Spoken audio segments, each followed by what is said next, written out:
أعوذ بالله من الشيطان الرجيم. بسم الله الرحمن الرحيم.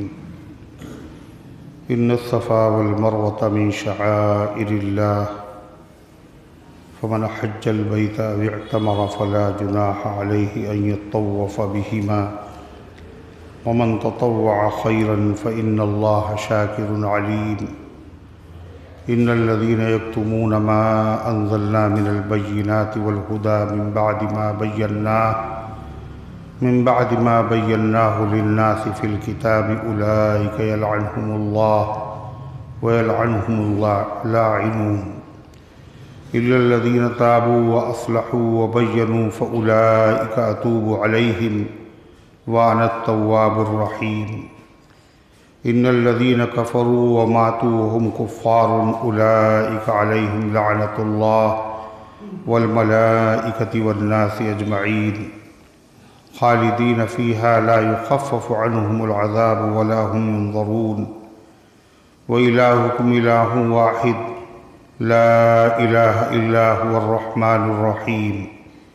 إن في خلق السماوات والأرض واختلاف الليل والنهار والفلك التي تجري في البحر بما ينفع الناس وما أنزل الله من السماء من ماء فأحيا به الأرض بعد موتها وبث فيها من كل دابة وتصريف الرياح والسحاب المسخر بين السماء والأرض لآيات لقوم يعقلون.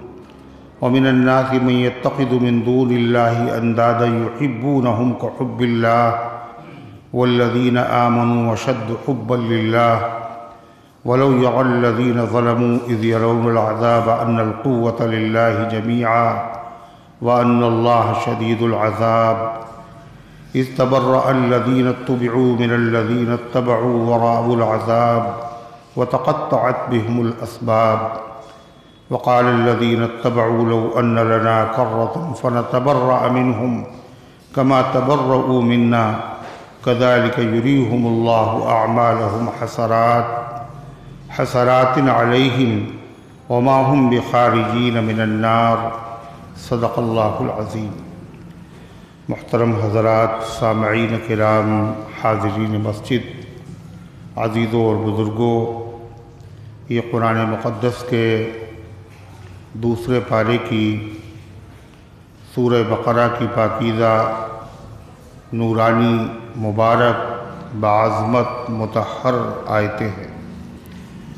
دعا کیجئے رب العزت والجلال ان مقدس آیات کی روشنی میں صحیح اور سچی بات عرض کرنے کی توفیق نصیب فرمائے اور ہم سب کو عمل کرنے کی توفیق عطا فرمائے.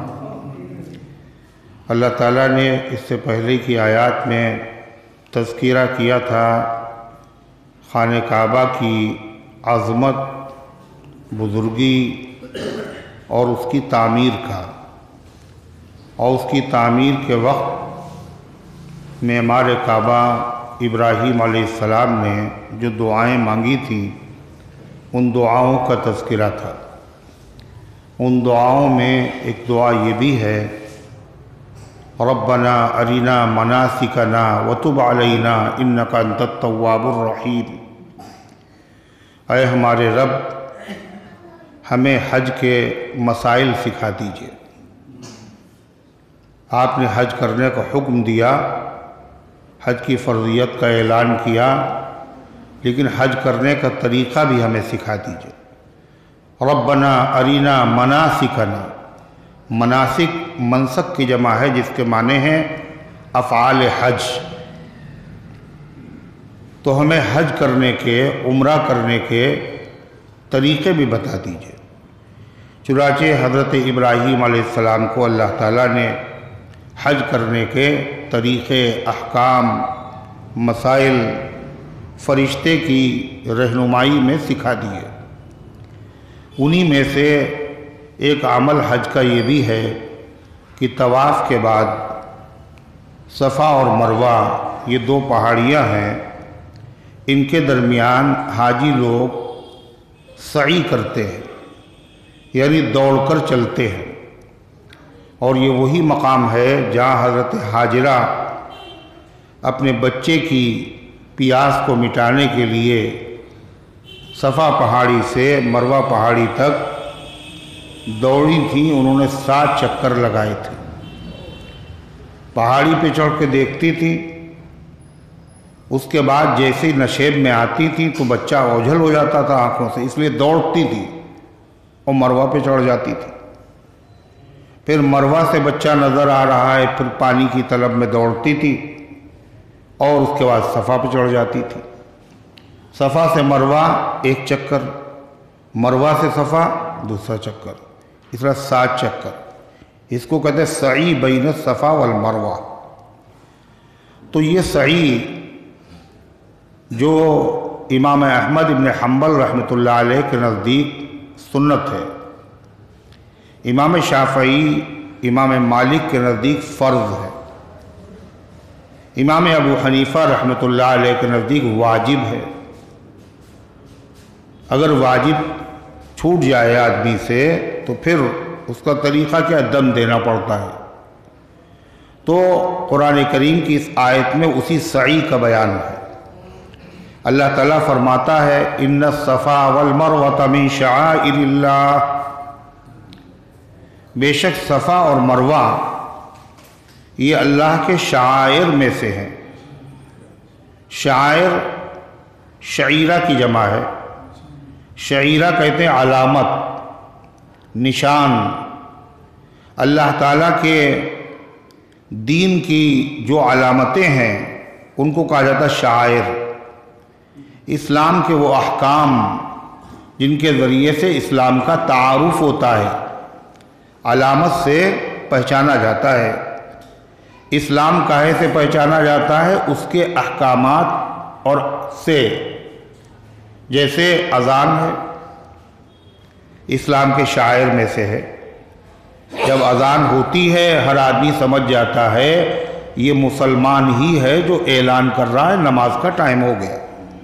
کسی اور مذہب میں اذان نہیں ہوتی. اسی طریقے سے حج کے لیے احرام باندھنا، احرام باندھ کے جانا، یہ بھی دنیا میں کہیں نہیں ہوتا.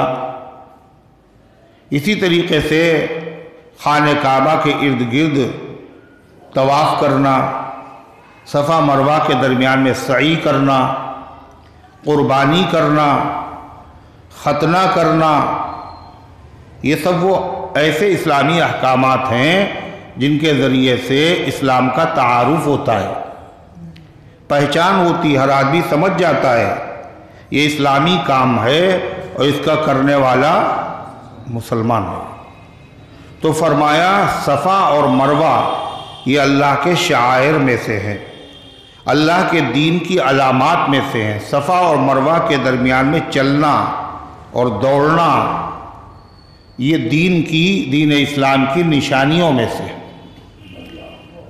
پھر فرمایا فمن حج البیت او اعتمر فلا جناح علیہ ان یطوف بہما، تم میں سے جو آدمی بیت اللہ کا حج کرے یا عمرہ کرے تو کوئی گناہ نہیں ہے اس پر ان یطوف بہما کہ وہ ان دونوں پہاڑوں کے درمیان میں آمد و رفت کرے، چلے اور پھرے، سعی کرے اور دوڑے. اس میں کوئی حرج، گناہ نہیں ہے. تو اس سے معلوم ہوتا ہے، انداز بیان سے ایسا لگتا ہے گناہ نہیں ہے، یعنی سعی کرنا جائز ہے. گناہ نہیں کا مطلب کیا ہوا؟ جائز ہے. حالانکہ جائز نہیں ہے صرف، بلکہ واجب ہے. پھر اس کا کیا مطلب کوئی گناہ نہیں ہے؟ در حقیقت یہ ایک سوال کا جواب ہے، ایک شبے کا جواب ہے. جو مسلمانوں کو شبہ پیش آیا تھا اس شبے کا قرآن کریم کی اس آیت میں ازالہ کیا گیا، اس کا جواب دیا گیا. وہ شبہ کیا تھا کہ خانہ کعبہ میں بت رکھے ہوئے تھے، بتوں کی پوجا ہوتی تھی. جب لوگ مسلمان ہو گئے تو ان کو پتہ چلا یہ تو شرک ہے، یہ تو سخت ترین گناہ ہے. بت بھی ہٹا دیے گئے، بت پرستی بھی چھوڑ دی گئی۔ اسی طریقے سے صفا اور مروہ ان دونوں پہاڑیوں پر دو بت رکھے ہوئے تھے۔ ایک بت رکھا تھا صفا پہاڑی پر اور ایک بت تھا مروہ پر، اور یہ بت کیا تھے؟ بالکل انسانی جسم پتھر کا، ایک مرد کا تھا اور ایک عورت کا۔ اصف مرد کا نام ہے اور نائلہ عورت کا نام ہے۔ اصف اور نائلہ یہ دو ایسے بدکار لوگ تھے جنہوں نے خانہ کعبہ کے اندر، حرم کے اندر بدکاری کی تھی، منہ کالا کیا تھا، زنا کیا تھا۔ اللہ تعالیٰ نے ان کو یہ سزا دی، ان کے جسم کو پتھر بنا دیا تاکہ وہ بعد میں آنے والے لوگوں کے لیے عبرت کا ذریعہ بن جائے۔ اس لیے کہ گناہ ہر جگہ گناہ ہے، لیکن حرم کے اندر گناہ کا وبال بہت زیادہ ہے۔ یعنی یوں سمجھیے پوری دنیا میں اگر آدمی گناہ کا ارادہ کرے اور گناہ نہ کرے تو گناہ لکھا نہیں جائے گا، بلکہ اس کے نام اعمال میں ایک نیکی لکھی جائے گی۔ ارادہ کیا تھا اس نے مگر کیا نہیں، ایک نیکی لکھی جائے گی۔ لیکن حرم میں اگر کوئی آدمی گناہ کرے نہیں، گناہ کا ارادہ کرے تو وہ بھی سزا کا مستحق ہے۔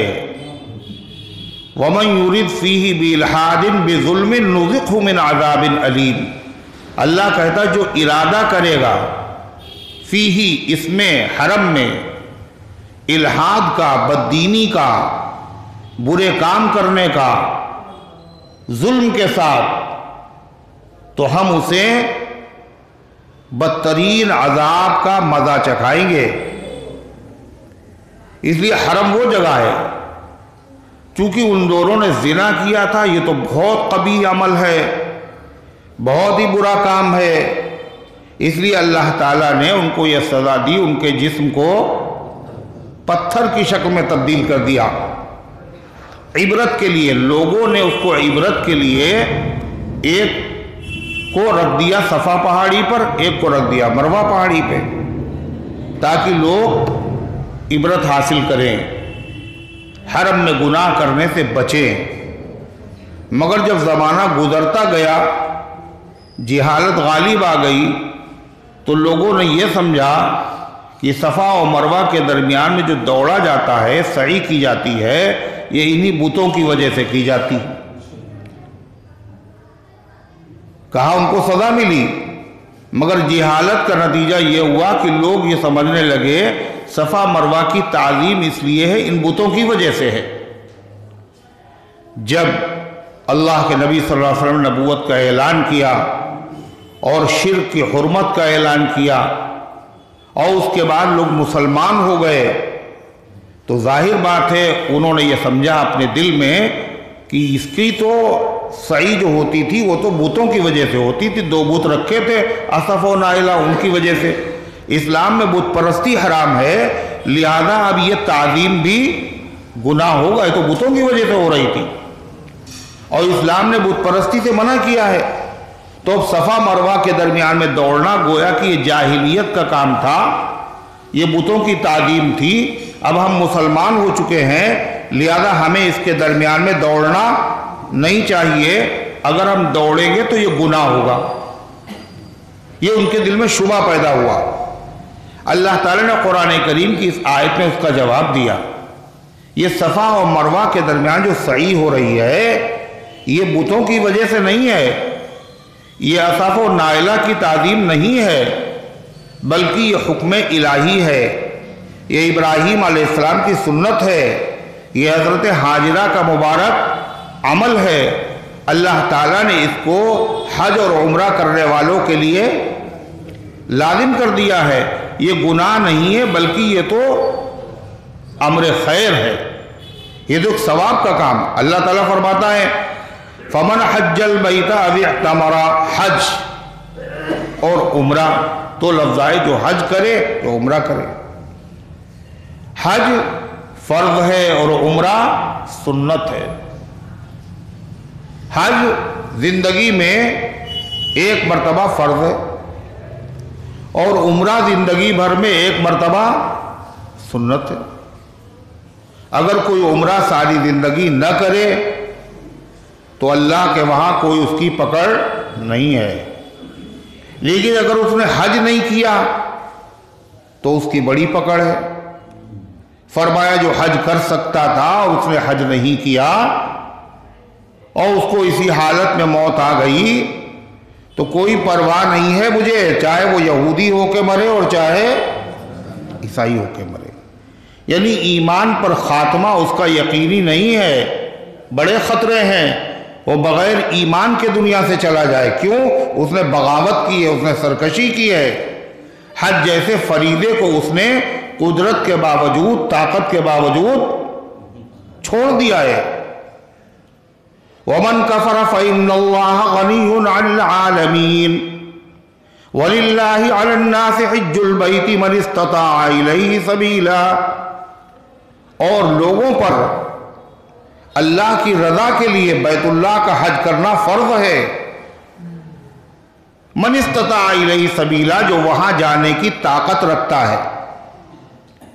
ومن کفر، اور جس نے کفر کیا، یعنی زبان سے انکار کر دیا کہ حج فرض نہیں ہے، وہ تو کافر ہو ہی گیا۔ دوسرے ومن کفرہ کا مطلب یہ زبان سے انکار نہیں کیا مگر عمل سے انکار کیا۔ عمل سے انکار کرنے کا مطلب نماز فرض ہے، ہم جانتے ہیں، مگر پڑھ نہیں رہے۔ کہہ دیا نماز فرض نہیں ہے تو کفر ہے، لیکن نماز کو فرض سمجھتے ہیں مگر نہیں پڑھ رہے ہیں۔ یہ کفر کون سا؟ عمل کے اعتبار سے کفر ہے۔ عمل کے اعتبار سے آپ نے کفر کیا ہے، عقیدے کے اعتبار سے کفر نہیں کیا۔ تو جو آدمی حج کی فرضیت کا انکار کرے وہ تو کافر ہے ہی، لیکن جو حج کو فرض سمجھتا ہے اور نہیں کر رہا ہے حج، یہ بھی کافر ہے۔ مگر فرق کیا ہے؟ وہ عقیدے کے اعتبار سے کافر ہے اور یہ عمل کے اعتبار سے کافر۔ ومن کفر، اور جو کفر کرے، فإن اللہ غنی عن العالمین، تو اللہ سارے عالموں سے بے نیاز ہے، تمہارے حج و عمرے کی اللہ کو ضرورت نہیں ہے۔ اللہ تو تمہیں نوازنا چاہتا تھا، اللہ تو تمہیں دھونا چاہتا تھا، اللہ تو تمہیں معاف کرنا چاہتا تھا، اللہ تمہارے درجوں کو بلند کرنا چاہتا تھا، مگر تم نے حج نہیں کیا، تم نے عمرہ نہیں کیا۔ نتیجہ کیا ہے؟ تمہارے عمرے کی اللہ کو کوئی پرواہ نہیں۔ جائیے کہاں بکتے ہیں، کیا اوقات ہے آپ؟ تو اس لیے حج کرنا زندگی میں ایک مرتبہ فرض ہے اور عمرہ کرنا سنت۔ بہت سارے لوگ کہتے ہیں چلو بھائی عمرہ کرائے، حج نہیں تو چلو عمرہ ہی کرائے۔ عمرہ فرض نہیں ہے، حج فرض ہے۔ پہلے فرض کی فکر کرو، اور جب حج کرنے گئے تو پھر ساتھ میں عمرہ بھی ہو گیا۔ ارے ہو جائے گا نہیں ہو جائے گا؟ عمرہ کرنا بھی بہت بڑی عبادت ہے، اور رمضان کے مہینے میں جو عمرہ جو ہے وہ حج کے برابر ثواب رکھتا ہے۔ نبی کریم علیہ السلام نے 4 عمرے کیے، اور آپ نے مکۃ المکرمہ میں قیام کے زمانے میں حج کی فرضیت سے پہلے کئی حج کیے، مگر مدینہ طیبہ جانے کے بعد، حج کے فرض ہونے کے بعد آپ نے صرف ایک حج کیا۔ سن 10 ہجری میں حج فرض ہوا، 9 ہجری میں سب سے پہلے نماز فرض ہوئی، پھر زکوٰۃ فرض ہوئی، پھر اچھا حج ہو گیا فرض اتنی جلدی، پھر روزہ فرض ہوا۔ حج، نماز اور زکوٰۃ مکے میں فرض ہوئی، اور روزہ مدینہ طیبہ میں فرض ہوا ہجرت کرنے کے بعد سن 2 ہجری میں۔ اور حج کب فرض ہوا؟ نبی کریم علیہ السلام کی وفات کے سال، وفات سے 1 سال پہلے، یعنی 10 ہجری میں آپ کی وفات ہو رہی ہے اور حج فرض ہو رہا ہے 9 ہجری میں۔ 9 ہجری میں آپ نے حضرت صدیق اکبر رضی اللہ تعالیٰ عنہ کو امیر الحج بنا کر بھیجا، اور 10 ہجری میں آپ نے خود حج کیا، اسی کا نام حجۃ الوداع ہے۔ تو حج کے معنی لغت میں آتے ہیں ارادہ کرنا، قصد۔ ڈکشنری میں حج کے معنی ہے ارادہ کرنا۔ تو اگر آپ قرآن کو ڈکشنری سے اگر آپ حل کرنا چاہیں تو آپ حل نہیں کر سکتے، اس لیے اس کے معنی ارادہ کرنا۔ آپ نے کہا میرا تو ارادہ ہے ہی، تو ہو گیا ہے۔ ایک حاجی ارادہ ہے، ایک حاجی باقاعدہ ہوتے ہیں، ایک حاجی ارادہ۔ حاجی ارادہ کون ہے؟ کہ حج کرنے کا ارادہ ہے، پوری زندگی ارادے کیے رہے، حج کیے ہی نہیں، حاجی ارادہ۔ کہا کہ نہیں جا رہے ہو اللہ کے راستے میں تو کم سے کم ارادے میں تو نام لکھوا لو۔ مطلب ارادہ کرو گے تو ثواب ملے گا، لیکن ارادے کا یہ مطلب نہیں خالی ارادہ ہی کرو، بلکہ عمل کی بھی تو کوشش کرو۔ تو اس لیے حج کے لغوی معنی ارادہ کرنا، مگر اللہ کے رسول صلی اللہ علیہ وسلم نے بتایا کہ حج کرنا، حج کسے کہتے ہیں؟ خانہ کعبہ کا ارادہ کرنا، خاص زمانے میں ارادہ کرنا، اور خاص زمانے میں خانہ کعبہ کا ارادہ کرنا اور خاص خاص افعال ادا کرنا، خاص خاص اعمال کرنا، جیسے کر کے دکھائے ہیں جناب محمد رسول اللہ صلی اللہ علیہ وسلم۔ آپ نے فرمایا خذوا عنی مناسککم، خذوا عنی مناسککم، مجھ سے حج کے مسائل سیکھ لو۔ بڑا مجمع تھا آخری حج میں، اللہ کے نبی نے ہر چیز کر کے دکھائی، سعی کر کے دکھائی، طواف کر کے دکھایا، آپ نے حجر اسود کو دور سے چوم کر کے بھی دکھایا کہ دل میں یہ ملال نہ رہے کہ اتنا پیسہ خرچ کیا، حج کرنے آئے مگر حجر اسود چوم نہیں پائے، دل میں کسک لے کے نہ جانا۔ اگر مجمع بہت ہے اپنے آپ کو بھی بچاؤ، دوسروں کو بھی اذیت سے بچاؤ، اور دور سے اگر چوم لوگے جب بھی تمہیں اتنا ہی ثواب ملے گا۔ اللہ کے نبی نے یہ بھی کیا ہے، حالانکہ اللہ کے نبی اگر چاہتے تو آسانی سے آپ حجر اسود کو چوم سکتے تھے، اس لیے کہ صحابہ کرام سب آپ کو جگہ دے دیتے۔ اللہ کے نبی تو بہت بڑے ہیں، حضور پاک صلی اللہ علیہ وسلم کے نواسے، یعنی حضرت حسین رضی اللہ عنہ، حضرت حسین رضی اللہ عنہ کے بھی بیٹے حضرت زین العابدین یہ آئے حرم میں، اور بادشاہ وقت بھی حرم میں تھا اس وقت۔ مگر حرم تو ایسی جگہ ہے جہاں کوئی بادشاہ نہیں، سب فقیر، سب بھکاری۔ بادشاہ کے دربار میں، وہ حقیقی بادشاہ کا دربار ہے، وہاں کوئی بھی بادشاہ نہیں، سب بھکاری۔ انتم الفقراء واللہ الغنی، تم سب محتاج ہو، سب بھکاری ہو، سب کے ایک جیسے لباس ہونا چاہیے، نہ کوئی بڑا ہے نہ کوئی چھوٹا ہے، نہ کوئی شاہ ہے نہ کوئی گدا ہے، نہ کوئی وزیر ہے اور نہ کوئی امیر ہے، نہ کوئی فقیر ہے، سب کے سب محتاج۔ تو کسی نے توجہ بھی نہیں دی، ہوں گے بادشاہ، مگر بادشاہ نے یہ دیکھا کہ ایک شخص ایک دم سے حرم میں آیا تو مجمع ایسے پھٹ گیا جیسے بادل ہٹ جاتا ہے۔ یہ کون آیا تھا؟ حضور پاک علیہ السلام کے نواسے سیدنا حضرت حسین رضی اللہ عنہ کے لخت جگر، حضرت علی ابن الحسین، حضرت زین العابدین تشریف لائے۔ عظمت اور عقیدت کا یہ عالم لوگوں نے جگہ دے دی۔ تو بادشاہ نے پوچھا یہ کون ہے؟ کھسیا گیا وہ تو فوراً وہاں ایک شاعر موجود تھا فرزدق، اس نے کہا آپ ان کو نہیں جانتے؟ ان کو حرم بھی جانتا ہے اور ان کو کعبہ بھی جانتا ہے، ان کو سبھی جانتے ہیں۔ تو حضرت زین العابدین کے لیے جب جگہ خالی ہو سکتی ہے تو جناب محمد الرسول اللہ صلی اللہ علیہ وسلم حجر اسود کا بوسہ کیوں نہیں دے سکتے تھے؟ مگر آپ نے اونٹنی پر بیٹھ کر دور سے بوسہ دیا۔ کیوں؟ آپ کی نگاہیں دیکھ رہی تھیں۔ آج 1,24,000 ہیں، ایک زمانہ آئے گا 30 لاکھ 40 لاکھ 50 لاکھ مجمع بڑھتا ہی چلا جائے گا. ہر آدمی کو حجر اسود کو چومنا مشکل ہو جائے گا. آدمی اپنے اندر کسک لے کر کے جائے گا کہ ہمارا حج نہیں ہوا. اس لیے نبی کریم علیہ السلام نے خود دور سے بوسہ دے کر کے بتایا کہ اس سے بھی اتنا ہی ثواب ملے گا. اسی طریقے سے عمرہ کسے کہتے ہیں؟ عمرے کے لغوی معنی ہے زیارت کرنا. زیارت کہتے ہیں. زیارت کسے کہتے ہیں؟ ہمیں رک جاؤ نا تھوڑا سا. زیارت کسے کہتے ہیں؟ زیارت کہتے ہیں تھوڑی دیر کے لیے کسی کو دیکھنے جانا. تھوڑی دیر کے لیے. یہ نہیں کہ وہاں مستقل ڈیرا ڈال دیا آپ نے. لَقَدْ أَلْهَاكُمُ التَّكَاثُرُ حَتَّى زُرْتُمُ الْمَقَابِرَ. تمہیں غفلت میں ڈال دیا مال کی ہوس نے یہاں تک کہ تم نے قبروں کی زیارت کر لی. قبروں کو آدمی دیکھنے جاتا ہے پھر وہیں چارپائی ڈال کے لیٹ جاتا ہے. وہیں ابھی تھوڑی دیر کے لیے گئے پھر واپس آ گئے.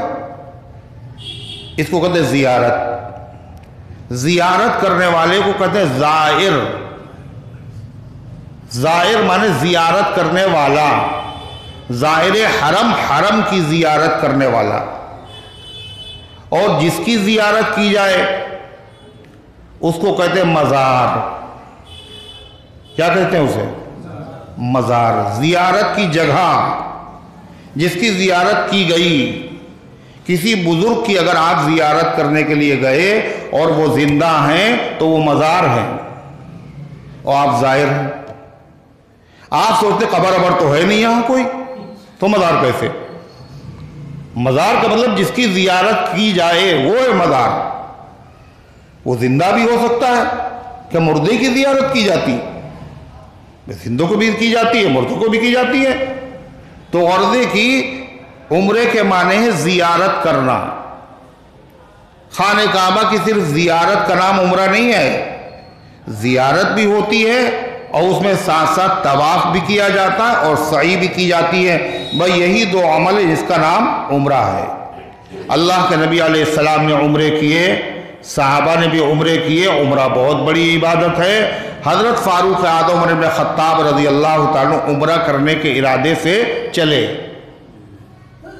تو کہا اللہ کے نبی سے اجازت لے لے، حضور ہم عمرہ کرنے جا رہے ہیں. تو حضور پاک صلی اللہ علیہ وسلم نے فرمایا عمر تم جا رہے ہو تو وہاں سے کھجورے اور وہ زمزم لیتے آنا میرے لیے. ہیں ہم مدینے میں، تم جا رہے ہو مکے، وہاں زمزم لے رہے ہیں تازہ تازہ برکت. اللہ کے نبی نے یہ سب کچھ نہیں کہا. آپ نے کیا کہا وہ سنیے، وہی ہمیں بھی کہنا چاہیے. اس سے بڑی کوئی چیز نہیں. آپ نے فرمایا یا اخی لا تنسانا بدعائک الخیر. میرے بھائی اپنی اچھی دعاؤں میں مجھے بھول نہ جانا، اپنی دعاؤں میں مجھے شریک کر لینا. کون بڑا ہے؟ حضرت عمر بڑے ہیں یا حضور صلی اللہ علیہ وسلم بڑے؟ کوئی سوال ہی نہیں پیدا ہوتا. اللہ کے نبی سے بڑا کوئی ہے ہی نہیں. انبیاء میں سے کوئی آپ کے برابر نہیں. بڑا ہونا تو کیا آپ کے برابر کو نہیں. حضرت فاروق اعظم تو خلیفہ ہیں، صحابی ہیں، مگر آپ کہہ رہے ہیں ان سے دعا کے لیے. اس سے کیا پتا چلا؟ بڑے لوگوں کو بھی چھوٹوں سے دعا کے لیے کہنا چاہیے. کیا معلوم کس کی دعا قبول ہو جائے. سب کو ضرورت ہے دعاؤں کی. ہم کیا دعا کریں، ہم تو غریب آدمی. ارے آپ سے یہ کس نے کہا بڑے آدمی دعا کرتے ہیں؟ بھئی اللہ کے بندے ہیں، دعا کرنا آپ کا کام ہے. یہ تو نہیں کہا دعا قبول بھی کرو. ارے ہماری دعا قبول ہی نہیں ہوتی، ہم تو گنہگار آدمی. اچھا تو گنہگار آدمی آپ قرآن نہیں پڑھتے ہیں کیا؟ نماز نہیں پڑھتے؟ آپ کا کام دعا کرنا. دعا عبادت ہے جیسے نماز عبادت ہے. گنہگار بھی کرتا ہے، نیک آدمی بھی کرتا ہے. آپ دعا کر دیجئے گا، یہ تھوڑی کہا آپ قبول بھی کروا لیجئے گا. قبول کرنا ضروری نہیں ہے اللہ پہ کہ دعا قبول ہی کر لے. تو معلوم ہے بڑے لوگوں کو چھوٹوں سے بھی دعا کے لیے کہنا چاہیے. اور دوسری بات کیا معلوم ہوئی؟ اللہ کے نبی نے حضرت عمر سے کہا کیا؟ ایک نمبر پہ چلو.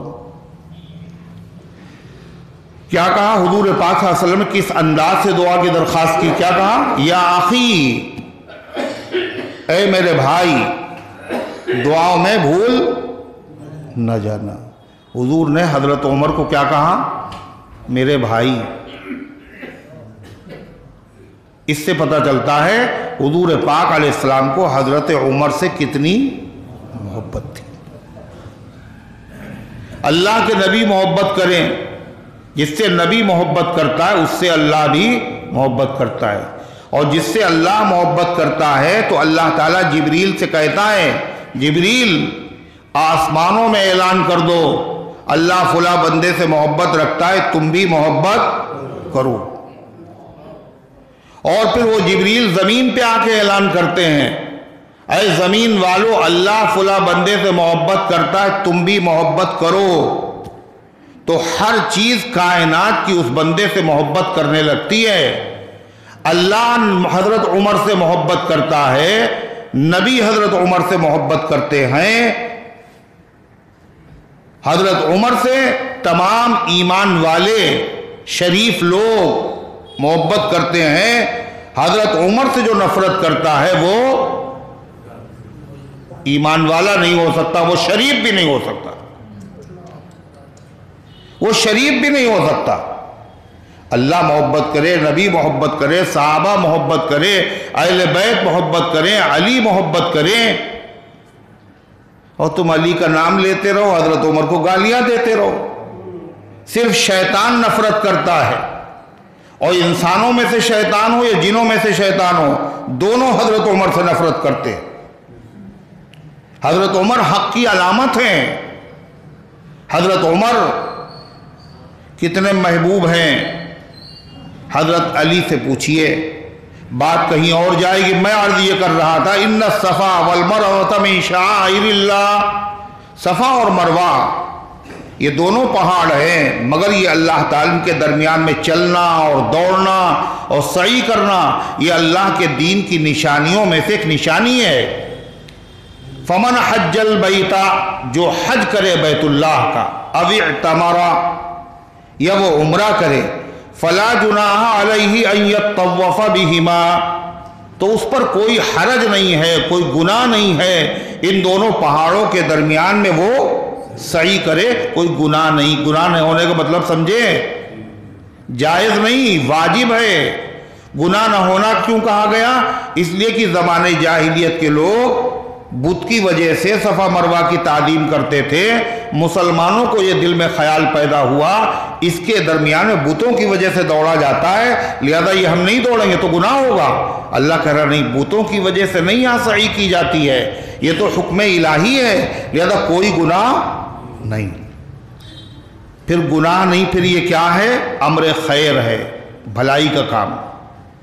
اور بھلائی کے کام کے بارے میں اللہ کا قانون کیا ہے؟ خالی عمرہ نہیں بھلائی کا کام ہے، ہر بھلائی کے کام کے بارے میں اللہ کا قانون کیا ہے وہ سنیے. فرمایا وَمَن تَطَوَّعَ خَيْرًا فَإِنَّ اللَّهَ شَاكِرٌ عَلِيمٌ، جو آدمی خوش دلی سے کوئی اچھا کام کرے، عمرہ کرنا اچھا کام، حج کرنا اچھا کام، قرآن کی تلاوت کرنا اچھا کام، قرآن کا سننا اچھا کام، تراویح پڑھنا اچھا کام، روزہ رکھنا اچھا کام، جو آدمی خوش دلی سے اچھا کام کرے، اللہ کیا کہہ رہا ہے؟ وہ ہو کوئی بھی، صدیقی، سلمانی، انصاری، جوتا ٹھاکنے والا، بادشاہ، وزیر ہو کوئی بھی، فَإِنَّ اللَّهَ شَاكِرٌ عَلِيمٌ، تو اللہ اس کا قدردان ہے، شاکر ہے. اللہ بندہ بھی شاکر ہوتا ہے، اللہ بھی شاکر ہوتا ہے. بندے کے شاکر ہونے کا مطلب اللہ کا شکر ادا کرنا، اور اللہ شاکر ہوتا ہے اس کا مطلب کیا ہے؟ اللہ بندے کا قدردان ہے. قدردان کا مطلب بندے نے تھوڑا سا عمل کیا، اللہ نے اس کی جزا اور ثواب کتنا دیا؟ بہت دے دیا۔ فَإِنَّ اللَّهَ شَاكِرٌ عَلِيمٌ، اللہ قدردان بھی ہے اور اللہ علیم بھی ہے۔ علیم کا مطلب کیا؟ جاننے والا، کہ جس نے یہ نیک کام کیا ہے اس نے کس نیت سے کیا ہے، کس نیت سے کیا ہے؟ ریاکاری ہے، دکھاوا ہے، لوگوں کو بیوقوف بنانا ہے یا اللہ کو راضی کرنا ہے؟ قدردان اللہ ضرور ہے، مگر اللہ اسی کی قدر کرتا ہے جو کام اللہ کو راضی کرنے کے لیے کیا جاتا ہے۔ اللہ کو راضی کرنے کے لیے نہیں کیا۔ آپ نے 5 پارے آپ نے پڑھے، کاہے کے لیے پڑھے 5؟ فرض تھا کیا آپ کو اوپر؟ واجب تھا۔ کیوں پڑھے آپ نے 5 پارے؟ ویسے تو 2 رکعت نفل بھی نہیں آپ پڑھ پاتے ہیں، اور اس کے بعد آپ تراویح پڑھیں گے بھی نہیں 5 پارے کے بعد۔ یہ شوق میں تھوڑی پڑھے آپ نے 5 پارے۔ نیت اللہ کو پتا ہے کہ 5 کے بعد ہم پورے رمضان میں پڑھیں گے نہیں، اور لوگوں سے کہہ دیں گے ہم تو 5 سن چکے ہیں، ہم تو قرضہ ادا کر چکے ہیں۔ تو تمہاری نیت اللہ کو پتا ہے۔ فرمایا من قام رمضان ایمانا و احتسابا غفر له ما تقدم من ذنبی، جو آدمی قائم رہا نماز میں، جس نے قیام کیا رمضان میں، یعنی تراویح کی نماز پڑھی یقین کے ساتھ اور ثواب کا کام سمجھ کر، اس کے پچھلے گناہ معاف ہوں گے۔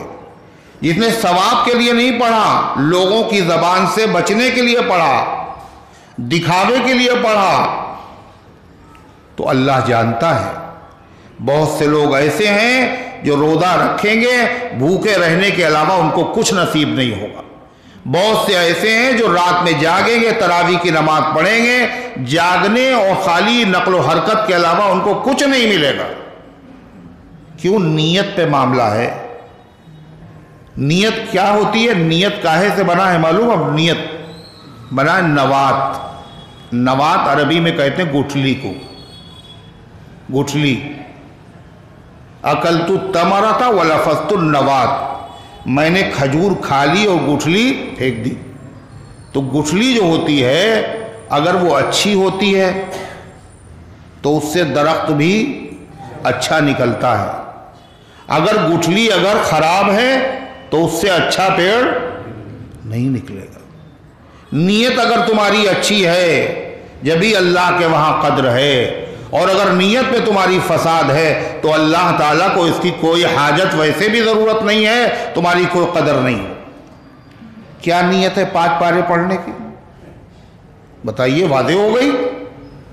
اگر شوق ہوتا زیادہ قرآن سننا ہے، دیر تک قرآن سننا ہے، تو پورے رمضان پڑھتے، تراویح نہیں پڑھتے۔ یہ آخر 5 کے بعد تم نے تراویح چھوڑی کیوں؟ اس کا مطلب نیت میں تمہاری فساد کھوٹ ہے۔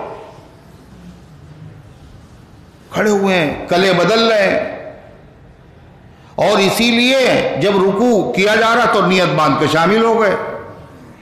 یہ کس کو دھوکہ دے رہے ہو تم؟ گھر والوں کو دے رہے ہو؟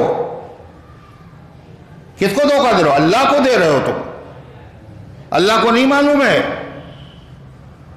یہ بیٹھا رہا، اس کے بعد جب رکوع کا وقت آیا تب نیت باندھ کے شامل ہو گیا۔ یہ تو بے حرمتی ہے۔ اور پھر اس میں بھی کیا؟ کون سی مسجد میں پڑھیں گے تراویح؟ کون سی مسجد میں پڑھیں گے؟ کہاں پڑھیں گے؟ دودھ کہاں سے لائیں گے؟ جہاں دودھ میں زیادہ پانی ملایا جاتا ہو، ہے نا؟ وہیں سے دودھ خریدیں گے، اور کپڑے اسی ٹیلر سے سلوائیں گے جو کپڑے ہمیشہ خراب کر دیتا ہو، ہے نا؟ اور شادی میں تقریب میں اسی باورچی کو تلاش کریں گے جس کی بریانی میں نمک ڈبل پڑا ہوا ہوتا ہو۔ ایسا ہے؟ بتائیے، باورچی اچھا، اور دودھ بیچنے والا اچھا، اور ٹیلر اچھا، اور تراویح کہاں پڑھو گے؟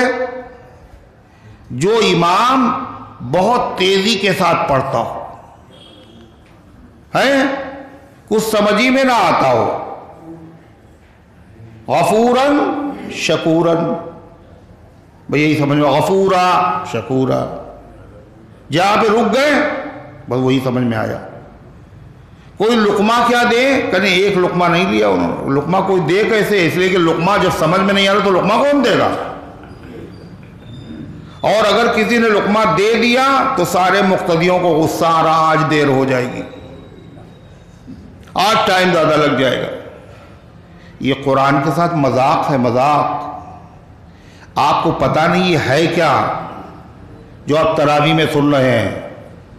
قرآن اللہ تعالیٰ، قرآن کی تلاوت اللہ کی سب سے بڑی عبادت ہے. قرآن کا سننا یہ بھی بہت بڑی عبادت ہے. اور قرآن اگر نماز میں پڑھا جائے تو اس کا ثواب گھٹ جاتا ہے نا، بڑھ جاتا ہے. اور اگر نماز میں قرآن سنا جائے تو اس کا ثواب بڑھ جاتا ہے. ہر نماز میں قرآن ہم سنتے ہیں پورے سال، فجر میں، مغرب میں، عشاء میں. مگر ایک ایسی نماز جس میں پورا قرآن الف سے لے کر کے یا تک، الحمد سے لے کے والناس تک، جس نماز میں ہم آپ سنتے ہیں وہ نماز پورے سال آپ کو نصیب نہیں ہوتی، صرف رمضان کے مہینے میں نصیب ہوتی ہے. اور اس نماز کا نام ہے نماز تراویح. پورا قرآن نماز کی حالت. اور آپ کو پتہ نہیں ہے شروع سے لے کر آخر تک نماز کی حالت میں اگر یہ قرآن کے کلمات آپ کے کانوں میں پہنچ گئے تو اس کا اثر خالی رمضان بھر نہیں رہے گا، پورے سال اس کے اثرات رہیں گے. ڈاکٹر ایک انجیکشن لگاتا ہے اور اس کے بعد کہتا ہے کہ اب اگلے سال ایک اور لگے گا. یعنی یہ ایسا ڈوز ہے جس کا اثر ایک سال تک رہے گا. انجیکشن میں جب اتنا اثر ہے کہ ایک سال تک اس کے اثرات رہیں، یہ تو اللہ کا کلام ہے، اس کے اثرات ایک سال تک نہیں رہیں گے. اور کیسے اثرات ہیں اس کے، ہم لوگ تو اندھے، ہم لوگوں کو کیا پتا. حضرت علی سے پوچھئے. قرآن جب پڑھا جاتا ہے تو اس کے ذریعے سے خاص قسم کا نور جو قرآن کے کلمات میں ہے، یہ انسانوں کے کانوں کے ذریعے سے انسان کے دل کے اندر منتقل ہوتا ہے. خاص قسم کا نور اور روشنی اور اجالا جو دنیا کی کسی چیز میں نہیں ہے.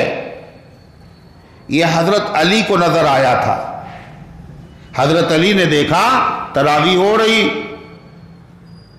تو حضرت عمر کے لیے انہوں نے دعا کے لیے ہاتھ اٹھا دی اور کیا کہا، اللہم نور قبر عمر کما نور مساجدنا. دو باتیں، اے اللہ عمر کی قبر کو نور سے بھر دے. یہ دعا ہے. کون دعا دے رہا ہے؟ حضرت علی. پتہ چلا حضرت عمر کے لیے دعا کرنا علی کا طریقہ ہے. علی کا نام لینا اور عمر کو برا بھلا کہنا یہ علی کا طریقہ نہیں، علی سے بغاوت ہے. تمام مسلمانوں کا طریقہ حضرت عمر کے لیے دعا کرتے. حضرت عمر دعا کس بات پہ دے رہے ہیں؟ کما نور مساجدنا، جیسے عمر نے ہماری مسجدوں کو نورانی بنا دیا. نورانی بنانے کا مطلب یعنی بہت سارے چراغ حضرت عمر نے مسجد میں جلوا دیے تھے، ہے نا، جھنڈیاں لگوا دی تھی، قمقمے اور بلب لگوائے تھے حضرت عمر نے. کیا کیا تھا؟ ارے بولو، یہ نور کون سا تھا؟ ہماری مسجدوں کو نورانی بنا دیا. یہ نور وہ نہیں ہے جو چراغوں سے ہوتا ہے، جو راڈ سے ہوتا ہے، جو ہائیلوجن سے ہوتا ہے، جو بلب سے ہوتا ہے، جو دیے سے ہوتا ہے. یہ وہ نور نہیں ہے. یہ نور وہ ہے جو قرآن کا نور ہے. ہماری مسجدوں کو نورانی بنا دیا. ہماری مسجدوں میں تراویح کی نماز میں جو قرآن پڑھا جا رہا ہے اس کی وجہ سے ہماری مسجدوں میں خاص قسم کا نور ہے. یہ حضرت عمر کی دین ہے. حضرت علی نے ایک بات اور اس میں کہی، کیا ہماری مسجدوں کو نورانی بنا دیا. جہاں تراویح ہوتی وہاں قرآن کا نور ہوتا ہے، اور تراویح اہل سنت و جماعت کی مسجدوں میں ہوتی ہے۔ حضرت علی کہتے ہیں ہماری مسجدوں کو نورانی بنا دیا، یعنی جتنی سنیوں کی مسجدیں ہیں وہ علی کی مسجدیں ہیں، جہاں تراویح ہوتی ہے وہ علی کی مسجدیں ہیں، اور جہاں تراویح نہیں ہوتی وہ علی کی مسجدیں نہیں ہیں۔ نورانی بنا دیا ہماری مسجدوں کو۔ یہ کون سا نور ہے؟ یہ قرآن کا نور ہے، اور پتہ ہے اس نور کی ضرورت پڑے گی۔ اب تک تو سنتے رہے تراویح سنتے رہے، مگر اس مرتبہ ذرا سنبھل کے سننا، اس نور کی بڑی ضرورت پیش آئے گی۔ اور اس نور کتنا قیمتی ہے لوگوں کو پتہ چل گیا، مگر ان کو پتہ چلا جو قبر میں لٹا دیے گئے، جو قبروں میں لیٹے ہوئے ان کو پتہ چلا کہ قرآن میں کتنا نور ہے قرآن سننے میں۔ اور قبر میں اجالا بہت ہے نا، ہر آدمی کی قبر میں اجالا ہوتا ہے، اندھیرا ہوتا ہے، سخت اندھیرا۔ قبر میں بادشاہ کی قبر میں بھی اندھیرا ہے، مزدور کی قبر میں بھی اندھیرا ہے۔ قبر میں دنیا کا راڈ، دنیا کا بلب یہ کام نہیں آتا۔ قبر عالم دوسرا ہے، قبر دنیا دوسری ہے، قبر میں روشنی بھی دوسری ہے۔ قبر میں کون سی روشنی کام آئے گی؟ بولو، قرآن کی روشنی۔ قرآن پڑھو گے تو قبر میں روشنی ہوگی، نہیں پڑھو گے تو قبر میں اجالے کی امید نہ رکھنا۔ اور کون ایسا آدمی جو قبر میں نہیں جائے گا؟ بتاؤ، ہے کوئی؟ ارے بولو، کوئی ہے؟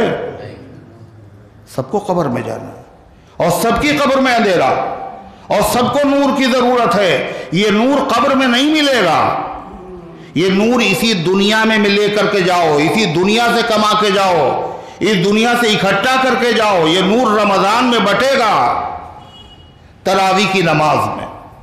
جب قرآن ہم سنیں گے، قرآن پڑھیں گے تو دلوں کے اندر نور پیدا ہوگا، اور یہ نور ہمارے ساتھ ساتھ قبر میں جائے گا، اور قبر کے اندر ہماری اجالا ہوگا اسی قرآن کی برکت سے۔ اگر قبر میں اجالا کرنا ہے تو ایک تراویح کی نماز نہ چھوڑنا، سمجھ لیجئے۔ کتنے ایسے ہیں جو اس سال رمضان میں نہیں ہیں،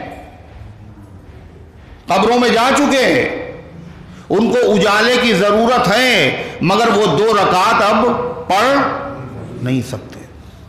تمہارے پاس ٹائم ہے، اور ضروری نہیں کہ اگلے سال بھی آپ کو تراویح ملے۔ پچھلا رمضان گزر گیا، آنے والا آئے گا، اس میں چند دن باقی ہیں، صرف 2 دن۔ اللہ کے بندو قدر کرو، کوئی نگرانی کرے نہ کرے، کوئی کچھ کہے نہ کہے، اللہ کی قبر میں ہر آدمی کو اپنی جانا ہے اور اکیلے جانا ہے۔ دوست اور احباب یہ سب جائیں گے نا، 10-12 آدمی لے کے جائیں گے قبر میں، ایک دن منزل پہ جانا ہے، مگر جو بھی جائے گا وہ تنہا جائے گا، اکیلے جانا ہے۔ ہر آدمی اپنی قبر میں جائے گا، اور قبر کا حال مردہ جانتا ہے یا پھر اللہ جانتا ہے۔ جو قبر میں لیٹے ہوئے وہ ترس رہے ہیں، ہم نے قدر نہیں کی۔ روضے میں نور ہے، قرآن میں نور ہے، قبر میں جسم پھٹے گا، پھولے گا، کیڑے مکوڑے ہوں گے، بڑا تعفن، بڑی بدبو ہوگی۔ قبر میں خوشبو کی ضرورت ہے، مگر یہ دنیا کی اگربتیاں اور شمامہ اور حنا، دنیا کا کوئی عطر قبر میں نہیں جائے گا۔ قبر میں اگر آپ خوشبو چاہتے ہیں تو قرآن سے تعلق قائم کیجیے، قرآن پڑھیے۔ اجد فیہ ریح القرآن، میں اس میں سے قرآن کی خوشبو پا رہا ہوں۔ یہ خوشبو آج نہیں محسوس ہو رہی ہے، یہ کہاں محسوس ہوگی؟ بولو، قبر میں محسوس ہوگی۔ اجد فیہ ریح الصیام، اس میں سے روزے کی خوشبو آ رہی ہے۔ روزہ رکھا ہوگا تو قبر میں خوشبو ہوگی، روزہ خوری کرو گے تو قبر میں خوشبو نہیں ہوگی۔ اس لیے اللہ تعالی ہم سب کو قدر کرنے کی توفیق عطا فرمائے۔ اللہ تبارک و تعالی نے کیا ارشاد فرمایا؟ فمن تطوع خیرا، جو نیک کام خوش دلی سے کرے گا، مارے باندھے نہیں، دکھاوے کے لیے نہیں۔ فَإِنَّ اللَّهَ شَاكِرٌ عَلِيمٌ، اللہ بڑا قدردان ہے، تھوڑا سا عمل کیا ثواب بہت زیادہ۔ فرمایا علیم جانتا بھی ہے کس نیت سے تم نے تراویح پڑھی تھی اور کس نیت سے تم نے تراویح کروائی تھی اپنے وہاں، اللہ کو سب پتہ ہے۔ پھر قرآن کریم کی آگے کی آیت میں اللہ تعالیٰ نے بتایا کہ کچھ لوگ ایسے تھے جو علم چھپاتے تھے، یعنی جب خانہ کعبہ بدلا، اس سے پہلے واقعہ آیا بیت المقدس سے بیت اللہ، تو یہودیوں نے اعتراض کیا تھا مسلمانوں پہ، ان کا قبلہ بدل گیا، حالانکہ یہودیوں کی کتابوں میں لکھا ہوا تھا کہ مسلمانوں کا قبلہ بیت المقدس کے بعد پھر بیت اللہ ہوگا، مگر یہودیوں نے یہ بات چھپا لی۔ یہودیوں کو معلوم تھا کہ آخری پیغمبر محمد الرسول اللہ صلی اللہ علیہ وسلم ہیں، مگر یہودیوں نے یہ بات لوگوں سے بھی نہیں کہی اور آپ پر ایمان بھی نہیں لائے۔ اللہ فرما رہا ہے اس کی سزا بڑی بھیانک ہے۔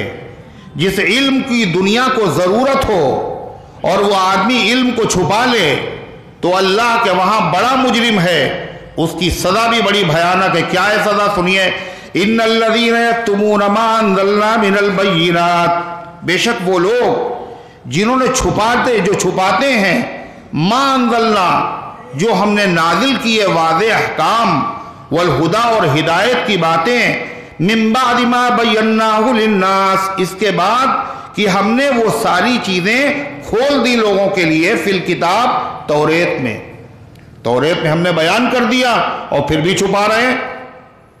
اللہ فرماتا ہے یہ لوگ کیسے ہیں پتہ ہے؟ اولئک یلعنہم اللہ ویلعنہم اللاعنون، یہ ایسے لوگ ہیں جن پر اللہ کی لعنت اور جن پر لعنت کرنے والوں کی لعنت۔ اللہ کی لعنت کا مطلب ہے، اللہ کی لعنت کا مطلب یہ اللہ تعالیٰ ان کو رحمت سے دور کر دے گا، اور رحمت کہاں ہے؟ جنت میں، جہنم میں؟ جنت میں ایسے لوگ نہیں جا سکتے۔ اللہ کی ان پر لعنت، وَيَلْعَنْهُمُ اللَّاعِنُونَ، اور ان پر تمام لعنت کرنے والوں کی لعنت۔ تمام لعنت کرنے والوں سے مراد انسان، جن، بھیڑ، بکری، پتنگے، درندے، چرندے، پرندے، مچھلیاں، چیٹیاں، اللہ کی ہر مخلوق لعنت کرتی۔ اتنا بڑا جرم اللہ لعنت کرتا ہے، مطلب اللہ نے رحمت سے دور کر دیا۔ اللہ کی مخلوق لعنت کرتی ہے، مطلب اللہ کی مخلوق بد دعا دیتی ہے، اللہ اس کو برباد و تباہ کر دے۔ کیوں؟ اس کے جرم کی وجہ سے، حق کو چھپانے کی وجہ سے کیا ہوتا ہے؟ دنیا میں قحط پڑتا ہے، بارش بند ہو جاتی ہے، بلائیں آتی ہیں، وبائیں آتی ہیں، زلزلے آتے ہیں، طوفان آتے ہیں، اور اس کا اثر خالی انسانوں پر نہیں پڑتا، ہر چیز پر پڑتا ہے، ہر چیز بد دعا کرتی ہے۔ جس طرح علم کا سیکھنا اور علم کا پھیلانا یہ ایسی نعمت ہے، اللہ تعالیٰ بھی اس پر رحمت نازل کرتا ہے، فرشتے بھی اس کے لیے دعا کرتے ہیں، اور کائنات کی ہر چیز اس کے لیے دعا کرتی ہے۔ نبی کریم علیہ السلام نے فرمایا حتی النملۃ فی جحرہا، یہاں تک کہ چیٹیاں اپنے سوراخوں میں نیک عالم کے لیے دعا کرتی۔ کون؟ چیٹیاں۔ وحتی الحیتان فی الماء، اور یہاں تک کہ مچھلیاں پانی میں وہ بھی دعا کرتی۔ یہاں تک کہ پرندے جو ہواؤں میں اڑ رہے ہیں، یہ پرندے بھی دعا کرتے ہیں۔ یعنی کائنات کی کوئی مخلوق ایسی نہیں ہے جو نیک عالم کے لیے دعا نہ کرتی۔ اللہ اکبر! کیا مقام ہوگا اس کا جس کے لیے ہر ایک کو دعا کرتا ہوں۔ ہم نے اس کے مقام ہی کو نہیں سمجھا۔ کیوں؟ اس لیے کہ اس نے دین کے علم کو تقسیم کیا اور بانٹا ہے۔ قیامت کا دن ہوگا اور اللہ ان عالموں کو کھڑا کرے گا اور کہے گا میں نے تمہارے سینے میں علم دین اس لیے نہیں رکھا تھا کہ تمہیں جہنم میں ہم پھینک دیں، جاؤ ہم نے تم سب کو معاف کر دیا۔ یہ علم نبوت کی برکت ہے۔ ہم کیا جانیں یہ علم کیا ہے، یہ علم دین کیا ہے؟ فرشتوں سے پوچھئے۔ نبی کریم علیہ السلام فرماتے ہیں جب علم دین کو حاصل کرنے کے لیے چلنے والا چلتا ہے تو اللہ کے رحمت کے فرشتے اس کے نیچے اپنے پروں کو بچھا دیتے ہیں۔ پروں کو فرشتے بچھا رہے ہیں۔ کتنا بڑا! ہم لوگوں کا وہاں جب کوئی معزز مہمان آتا ہے بڑا تو اس کے نیچے کیا بچھایا جاتا ہے؟ جہاں وہ چل کے آتا چپل رکھ کے قالین۔ آج کل تو ہر فنکشن میں قالین بچھے ہوتے ہیں، لیکن جب بڑا مہمان ہوتا ہے تو اس کے لائق قالین بچھائے جاتے ہیں۔ مگر یہ مہمان کس کا ہے؟ طالب علم اللہ کا مہمان ہے، اللہ کے نبی کا مہمان ہے۔ اللہ تعالیٰ کیا کہہ رہا ہے؟ تم لوگ اس کے لیے قالین مت بچھاؤ۔ اے باد صبا کچھ تو نے سنا؟ مہمان جو آنے والے ہیں، اے باد صبا کچھ تو نے سنا؟ مہمان جو آنے والے ہیں، کلیاں نہ بچھانا راہوں میں، ہم پلکیں بچھانے والے۔ یہ نرالے مہمان ہیں۔ اللہ تعالیٰ فرماتا ہے ان کے قدموں کے نیچے تمہیں قالین بچھانے کی ضرورت نہیں ہے، رحمت کے فرشتے ان کے نیچے اپنے پروں کو بچھا رہے ہیں۔ ایک آدمی نے مذاق میں کہہ دیا اچھا فرشتے پر بچھاتے ہیں تو ہم اپنے پیروں سے، اپنے جوتے سے ان کے پر کچل دیں گے۔ اسی وقت اپاہی جو مفلوج ہو گیا۔ نبی کا فرمان سننے کے بعد یقین کرنا ضروری، اس کی عظمت ضروری ہے۔ جس طرح نیک عالم کے لیے کائنات کی ہر چیز دعا کرتی ہے، فرشتے اس کے لیے قدموں کے نیچے پر بچھاتے ہیں، ایسے جو علم دین کو چھپاتا ہے، جس کی ضرورت ہے لوگوں کو۔ صحابہ کو لوگ برا کہہ رہے ہیں، وہ چپ چاپ بیٹھا ہوا، گونگا بنا ہوا شیطان، منہ سے نکلتا ہی نہیں۔ تو کیا اس پر اللہ کی لعنت ہوتی ہے، فرشتوں کی لعنت، اور کائنات کی ہر چیز لعنت کرتی ہے۔ مسجد نبوی کے امام حضرت حذیفی، بہت بڑے امام، پھر مسجد نبوی کا امام، اللہ اللہ، ہماری مسجد میں امام وہ ہوگا جسے ہم پسند کریں گے، وہ اللہ کے نبی کی مسجد ہے، وہاں امام کون ہوگا؟ جو اللہ کو پسند ہوگا، اللہ کے نبی کو پسند ہوگا۔ اور ایران کا صدر رافضی وہاں آیا زیارت کرنے کے لیے۔ ان کی ڈیوٹی تھی کہ آپ جو ہے ذرا یہ مہمان سرکاری ہے زیارت کرا دیجیے۔ نبی کے روضے پر اس نے سلام پڑھا، کہا یہ یہاں ابو بکر صدیق کی جالی ہے، یہاں بھی سلام پڑھو، یہ حضرت عمر کی ہے۔ اس نے وہیں پر کہا معاذ اللہ، اللہ کی ان پر لعنت ہو، وہیں کہا۔ امام حذیفی جو ہے سرکاری مہمان ہے، خاموش رہے۔ خواب میں نبی کریم علیہ السلام کی زیارت ہوئی، تم خاموش کیسے رہے؟ تم خاموش رہے کیسے؟ تم نے سنا کیسے؟ اور وہ اگلا جمعہ جو آیا تو جو سرکاری خطبہ حکومت کی طرف سے منظور ہوتا ہے، وہ خطبہ نہیں تھا حذیفی کا۔ حذیفی نے سارے کے سارے پڑاخچے اڑا کے رکھ دیے رافضیوں کے، اور تمام دشمنان صحابہ کی مذمت بیان کی، اور صحابہ کے فضائل و مناقب بیان کیے۔ تو یہ کیا ہے؟ اللہ کیا کہتا ہے؟ جہاں ضرورت ہے علم کی، جو وہاں چھپائے گا وہ اتنا بڑا مجرم ہے، اس پر اللہ کی لعنت ہے، فرشتوں کی لعنت ہے، تمام انسان و مخلوق کی لعنت۔ اور جو اللہ کے علم کو پھیلائے گا تو اس کے لیے فرشتوں کی دعائیں ہیں، جانوروں چرندوں ہر مخلوق کی دعا شامل ہے۔ ایک حدیث میں آتا ہے من سئل عن علم يعلمه فكتمه الجم بلجام النار یوم القیامہ او کما قال علیہ الصلاۃ والسلام۔ جس عالم سے کوئی مسئلہ پوچھا گیا اور وہ اس مسئلے کو جانتا بھی تھا، لیکن اس نے وہ مسئلہ چھپا لیا، تو قیامت کے دن اس کے منہ میں آگ کی لگام لگائی جائے گی۔ تم نے کیوں نہیں بتایا؟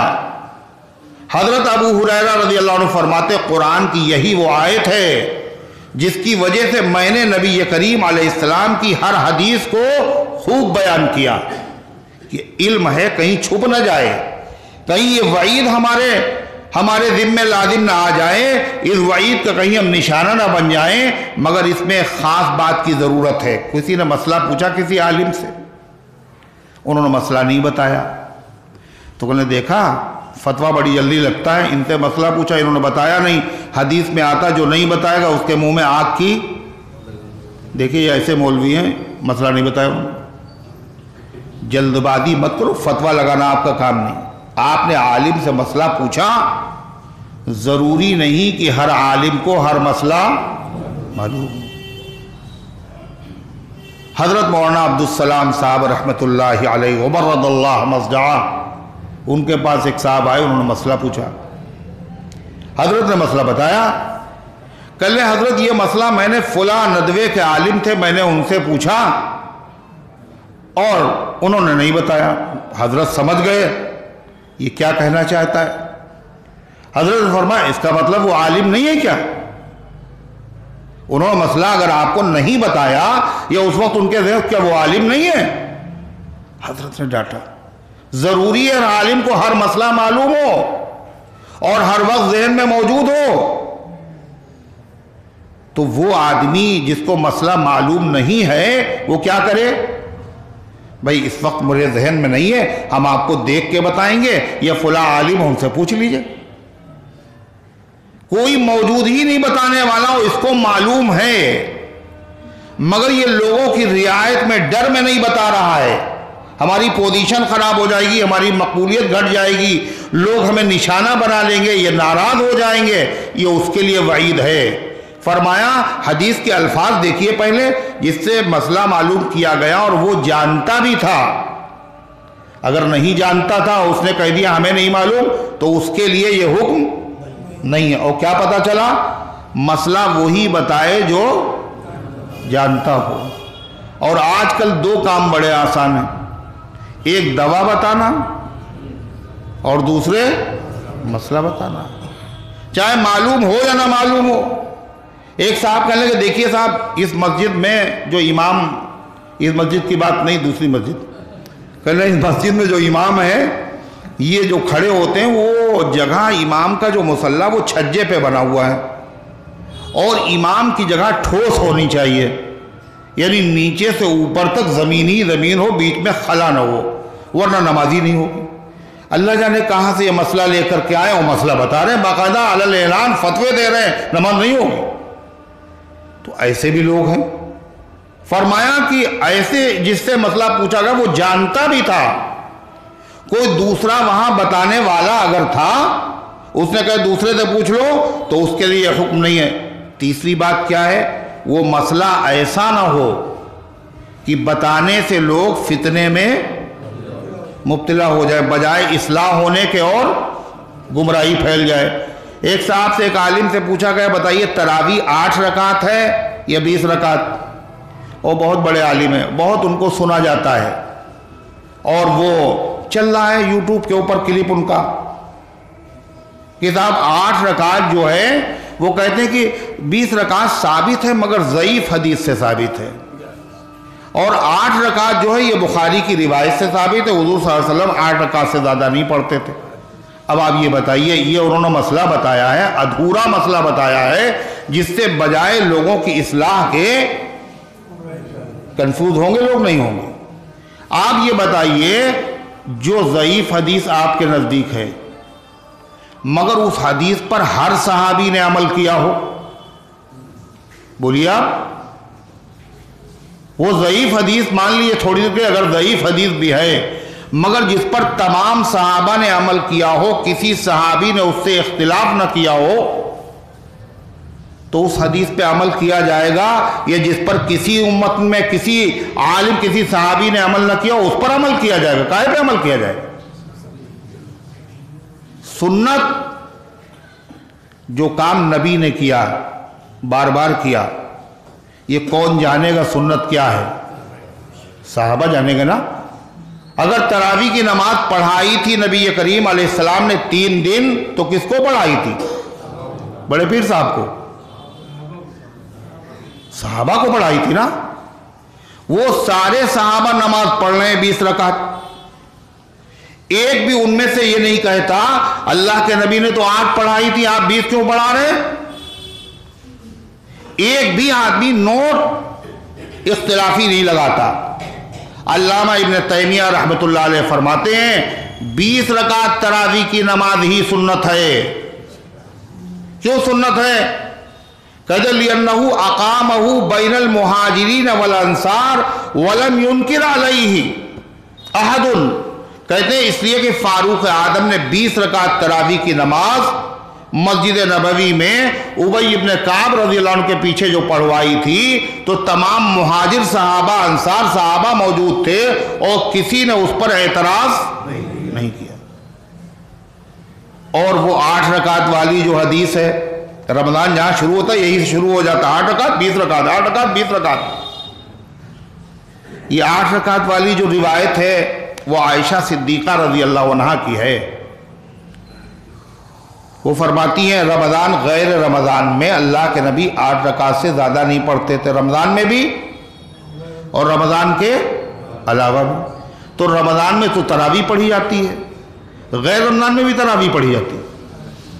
ارے بولو، یہ کوئی ایسی نماز ہے جو رمضان میں بھی پڑھی جاتی ہے اور غیر رمضان میں بھی پڑھی جاتی ہے، اور وہ نماز تہجد ہے۔ کہنے لگے کہ صاحب جو رمضان میں جس کو تراویح کہتے ہیں عام دنوں میں اسی کو تہجد کہتے ہیں، دیکھا آپ نے؟ یعنی ٹانگ ٹوٹی صحیح پھر بھی اڑائی رکھیے۔ کہلے رمضان میں جس کو تراویح کہتے ہیں یہ عام دنوں میں تہجد ہے، جو تہجد ہے وہ رمضان میں تراویح بن گئی، اور جب رمضان میں تراویح بن گئی تو اس کے بعد پھر رمضان میں تہجد پڑھنے کی ضرورت نہیں۔ میاں رمضان میں تہجد نہ پڑھی جائے گی تو کب پڑھی جائے گی؟ سوچیے آپ۔ حضرت عائشہ صدیقہ رضی اللہ عنہ فرماتی ہیں آخر عشرہ کیا ہوا، جب تراویح پڑھ لی اب تہجد کی ضرورت ہے، پیر پھیلا کے سوئیے اطمینان سے، سحری کے وقت اٹھیے۔ عائشہ صدیقہ رضی اللہ عنہ فرماتی ہیں آخر عشرہ ہوتا تھا، اللہ کے نبی خود بھی جاگتے تھے، گھر والوں کو جگاتے تھے۔ اس کا مطلب یہ ہوا اللہ کے نبی اخیر عشرے میں تراویح تہجد نہیں پڑھتے تھے نا۔ جب رمضان میں تراویح تہجد ہے تو پھر کیا نہیں پڑھتے تھے؟ یہ غلط معلومات، جب آدمی غلط عالم سے پوچھیں گے تو غلط ہی چیز تو معلوم ہوگی۔ ہر ڈاکٹر سے علاج آپ نہیں کراتے ہیں، پکی بات ہے نا۔ جھولا چھاپ ڈاکٹر ہے اس سے آپ علاج نہیں کراتے، بلکہ ماہر ہونا چاہیے۔ ہر وکیل سے آپ مقدمہ بھی نہیں لڑواتے ہیں، معلوم ہے یہ وکیل جو ہے ٹھیک نہیں ہے اور زیادہ تر ہار جاتا ہے یہ کیس، اسی سے لڑتے ہیں مقدمہ۔ وکیل جو ماہر ہو، ڈاکٹر جو ماہر ہو، انجینئر جو ماہر ہو، اور دین کے مسئلے کا جو بھی سن لیں ہم، جو بھی عالم ہو، جو بھی مولوی ہو، جو بھی یوٹیوب کے اوپر جو ہے جس کا بھی بیان آ جائے وہ سن لیں گے ہم۔ یہاں بھی تو ضرورت ہے جن پر آپ کا اعتماد ہے، جن پر آپ کا اعتبار ہے، ان علماء سے سنیے۔ اگر کوئی نئی بات آپ سنتے ہیں تو کسی معتبر عالم سے جا کے پوچھئے یہ صحیح بھی ہے یا نہیں ہے۔ تو وہ جو روایت تہجد کی ہے وہ عالم صاحب فرما رہے ہیں صحیح روایت میں کہ حضور 8 رکعت پڑھتے تھے، اور ضعیف روایت میں کہ 20 رکعت پڑھتے تھے۔ اللہ کے بندو، یہ تو بجائے امت کو سیدھے راستے پہ لانے کے یہ تو کنفیوز کرنا اور گمراہ کر دینا ہے۔ جس حدیث پر تمام صحابہ نے عمل کیا ہو اس سے زیادہ صحیح کوئی حدیث نہیں ہو سکتی۔ جس مسئلے میں صحابہ میں اختلاف نہیں، کہتے ہیں امام شافعی کے نزدیک 8 ہیں، جھوٹ۔ جس مسئلے میں صحابہ میں اختلاف نہیں ہے اس میں کسی امام کا بھی اختلاف نہیں ہے، پوری امت متفق ہے۔ یہ 1.5 اینٹ کی مسجد کچھ لوگ بناتے، ایک تو کیا کہتے ہیں تراویح ہی بدعت ہے۔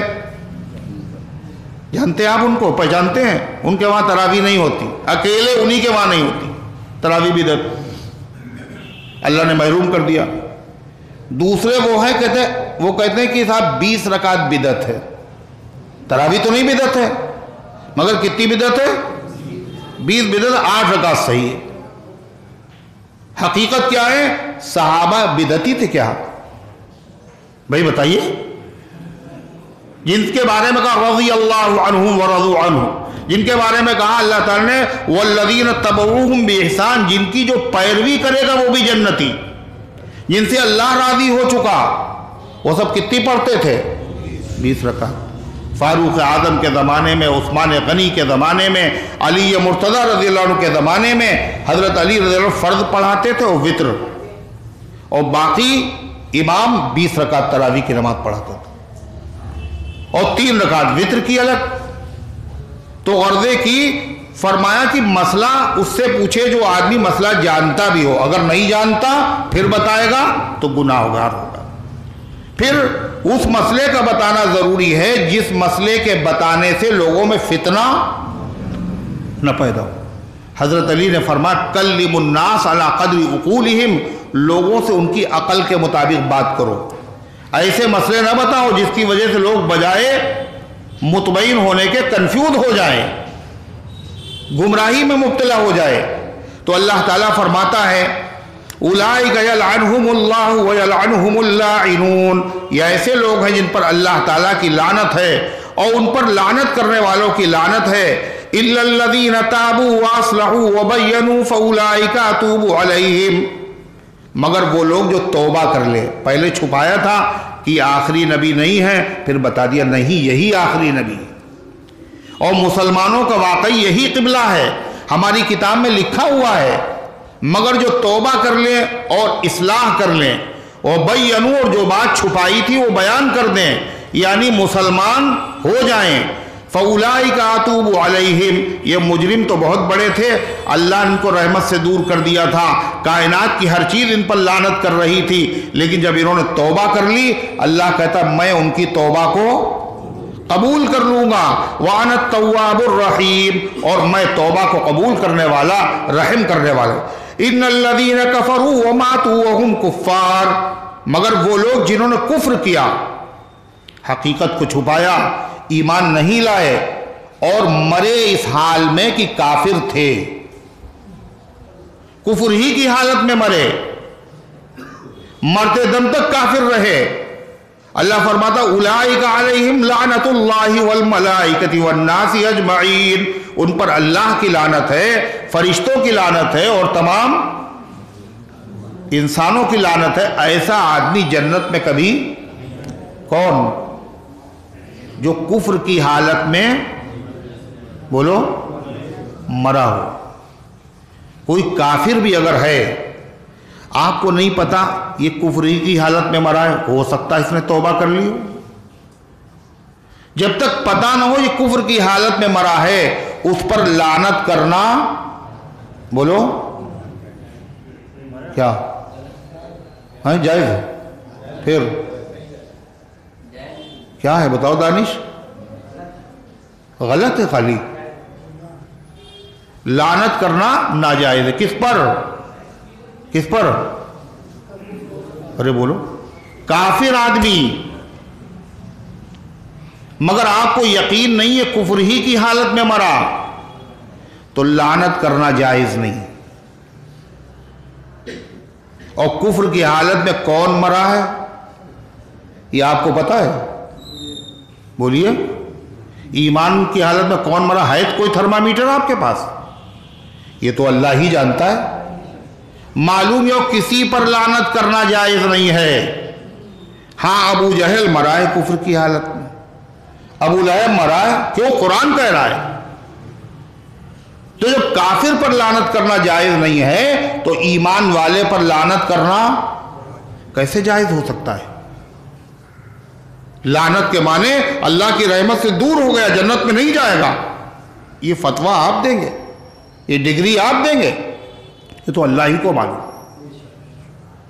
اس لیے مسلمانوں کو اپنی زبان بہت سنبھال کے رکھنا چاہیے۔ جس نے بھی کلمہ پڑھا ہے خبردار خبردار لعنت کا لفظ نہ بولنا۔ اگر وہ مستحق لعنت نہیں ہوا، یہ بھی حدیث میں ہے، تو وہ جو لعنت کر رہا ہے وہ لعنت اسی کے سر پہ آ کے پڑے گی۔ اللہ نے اس کو تو رحمت سے دور نہیں کیا، اس کو رحمت سے دور کر دے گا۔ اللہ فرماتا خالدین فیہا، وہ ہمیشہ ہمیشہ اسی میں رہیں گے، لا یخفف عنہم العذاب، اور ان سے عذاب کو ہلکا نہیں کیا جائے گا، ولا ہم ینظرون، اور ان کی کبھی مدد نہیں کی جائے گی۔ اللہ تبارک و تعالی ان گزارشات کو قبول فرمائے۔ یہ شعبان کا آخری درس تھا، رمضان میں یہ سلسلہ موقوف رہے گا، اور انشاءاللہ پھر عید کے بعد یہ سلسلہ اس مسجد میں پھر سے شروع کیا جائے گا۔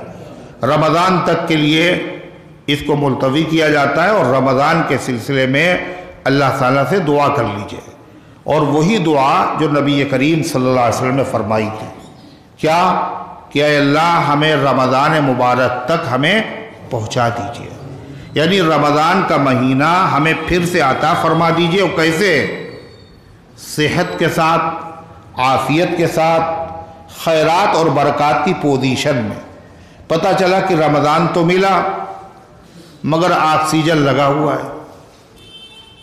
ہے، رمضان ملا تراویح پڑھنے کے لائق نہیں، روزہ رکھنے کے لائق نہیں۔ اللہ سے جتنا مانگو گے اللہ اتنا دے گا، جب اس کے وہاں دینے میں کمی نہیں تو مانگنے میں بھی کمی نہیں کرنا چاہیے۔ اللہ تعالی ہم سب کو رمضان کا مہینہ صحت اور عافیت کی حالت میں عطا فرمائے، اور رمضان کی برکتوں سے ہر ایمان والے کو، ایمان والی کو کما حقہ مستفید ہونے کی توفیق عطا فرمائے۔ اللہ تعالی ہم سب کی غفلتوں کو معاف فرمائے۔ اللہ تعالی اس کو امت کے لیے اور ہم سب کے لیے مغفرت، نصرت، حمایت اور فتوحات کا ذریعہ بنائے۔ وضو خانے کی ٹوٹی میں دھار بہت تیز نکلتی ہے، ٹوٹی دھیرے کھلی ہو بغل والے شخص پر چھینٹیں پڑتی ہیں۔ بھئی یہ تو آپ اندازہ کر سکتے ہیں کس سے چھینٹیں پڑتی ہیں کس سے نہیں پڑتی ہیں۔ چھینٹیں نہ پڑیں، ٹوٹی فاصلے سے دوسری ٹوٹی پہ جا کے وضو کریں، جہاں پہ کوئی بیٹھا ہو وہاں پہ نہ کریں۔ بہرحال اذیت سے دوسرے کو بچائیے۔ ذنیرہ اور مسیرہ دونوں کی طبیعت خراب ہے، اسپتال میں ایڈمٹ ہے، اللہ شفا عطا فرمائے۔ منتشا کی طبیعت خراب ہے، اللہ صحت دے۔